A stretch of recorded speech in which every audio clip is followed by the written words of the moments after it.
ఒకప్పుడు హిరణ్యకశిపుడు ఏం చేశాడంటే ఈ పిల్లవాడు ఏం చేసినా చచ్చిపోవట్లేదని బెంగపెట్టుకున్నాడు. ఏం చేసినా పిల్లవాడు బతకడేమో అని బెంగపెట్టుకుంటాడు తండ్రి ఎక్కడైనా.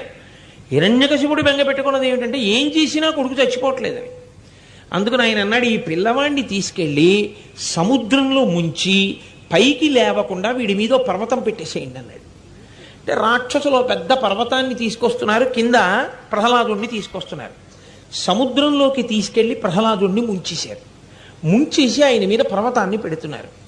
పెడుతుంటే ఆయన ఎంతో సంతోషంగా ఈ సముద్ర జలాలు కూడా ఆయనే పరమేశ్వరుడు అని శ్రీహరి శ్రీహరి అని పిలిచాడు.